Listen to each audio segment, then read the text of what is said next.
this country. Why you don't want to put it in there? Why you don't want to put the fees that you're going to charge poor people in there? In this day of age of transparency, that is just simply not good enough. The public is entitled to the specifics in the body of the Act. Madam Speaker, just a couple of points to deal with some of the specific examples. He said I lie, but I'm not going to call him lie. Just to deal with the misrepresentation before, Madam Speaker, I wind up. Regarding whether there was a plan for the running of Mount St. John, Honourable Member for St. John's Wool North said there was no plan. The question to the chairman is very specific. Was there an operational plan? The chairman at the time responding, Madam Speaker, that the preparation of the plan was in progress. And that was the precise reason why the board hired CEO Robert Fisher, Chief Financial Officer Steve Konigsberg, and other consultants also being paid by the board. But specifically, Madam Speaker, the board was looking at a number of different options in terms of the makeup of the operations and the financial plan. The minister's report on the answer from the chairman was a blatant lie, Madam Speaker. It's not true. And from what I hear that he said the chairman is very upset, that also was thoroughly misrepresented. But Madam Speaker, another blatant misrepresentation. Madam Speaker, it was John McGinley, the Honourable Member for St. John's Wool North, and the UPP team that came up with the electronic medical records. From the inception, Madam Speaker, from the inception in the early days of planning, before construction even started, when Lester Bird and Alan Stanford and Joy John sat down in Houston, Texas, with Watkins, Carter and Hamilton, the architects, it was made clear to everyone, abundantly and pellucidly clear, that Mount St. John was going to be a totally paperless and filmless hospital. Everything will be computerized. That is why a PACS system was part of the Siemens deal, Madam Speaker. The entire, Madam Speaker, the Siemens equipment was totally digital. Totally digital. The entire medical records, the pharmacy, the billing, and every other aspect of the hospital was designed to be paperless. And you know that. The software had not been purchased yet, Madam Speaker, because the computers and the software were in the final batch of equipment to be supplied. But don't come here and say that we never intended it to be paperless or filmless, and you did it. Don't claim credit that you don't deserve. Nonetheless, Madam Speaker, we had already met with groups to advise on which software would facilitate seamless operations. And we also had quotations as well, Madam Speaker. Two of the companies were, listen now, two of the companies that we spoke to, sorry Madam Speaker, was a subsidiary of Everest Consultants, as well as Apollo Health Highway. You ever heard of that? Apollo Health Highway. Genesis Healthcare was heavily involved in this. You never heard of Genesis neither? Oh, you've heard of Genesis. Madam Speaker, Mount St. John was always going to be paperless, filmless, a hospital to the point where if a nurse or doctor ordered a test on one floor, it would be done on the computer, Madam Speaker.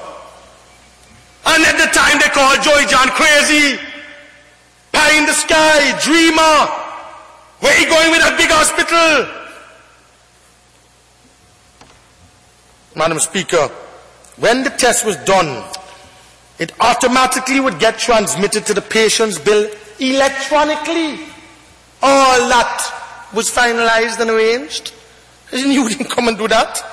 The clear intention was always, Madam Speaker, always a paperless operation from inception. You know, it shows how clearly out of touch that this Honourable Minister was and has been in terms of the state-of-the-art Mount St. John project, when the UPP took over.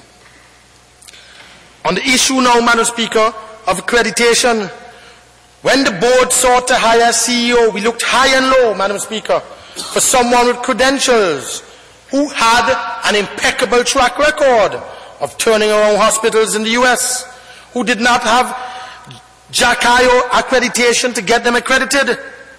Bob Fisher was that person. And in 2 instances in his previous life, he was able to bring hospitals, Madam Speaker, to be accredited. The same Bob Fisher that they run out of Antigua. Madam Speaker, the Joint Commission of Accreditation of Healthcare Organization in the strictest hospital accreditation and policy body in the entire world. And that American body has an international arm. That the GCAHO International on hiring Fisher, it was made clear to him that the operational plan, and something I'm not hearing from the other side, Madam Speaker, the medical service delivery had to be of a standard that we could have received certification within 2 years of opening. Bob Fisher thought that this was possible, if not in 2 years, Madam Speaker, then in 3 years. Madam Speaker, it's not true. It's not fair. It's not fair for the minister to parade over there as though it's some new idea. Means he does not want to admit, he does not want to admit to this country, Madam Speaker, the advanced state in which he met the project. Or is it that he simply does not have a clue what was really going on? Or he wants to take credits for ideas that do not belong to him? Madam Speaker, that is wrong. That is dishonest, Madam Speaker. Or is it incompetent? Take your pick, but get real. You talk about accreditation, but Madam Speaker, you have done absolutely nothing to stem the tide of negligent deaths that you just want to gloss over as just a few cases. Just a few cases. No big deal. People die up there every day. No big deal. No big deal. Misdiagnosed.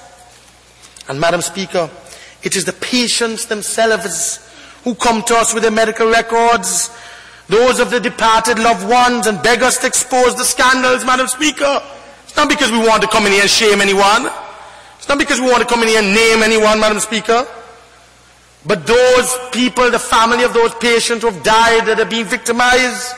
And Madam Speaker, I want to say to the Prime Minister, when you move from Halberton to Mount St. John, what will change, Mr. Prime Minister, with the same doctors who are now responsible for the killing fields that are taking place?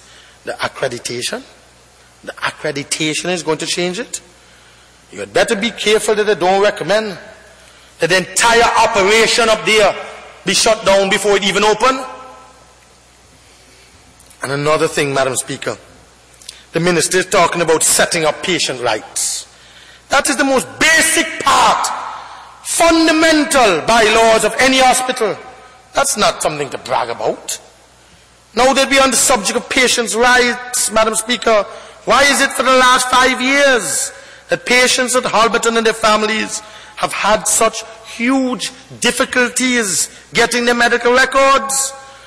The most basic of patients' rights. And when they go over there at Halberton and they want a copy of the medical records, it's a long bureaucratic red tape. Come back tomorrow, next week, and the week never come. You know, Mr. Minister, do you know, I wish if the Attorney General was here, that there are people who have spent at least 6 to 8 months trying to get medical records out of Halberton.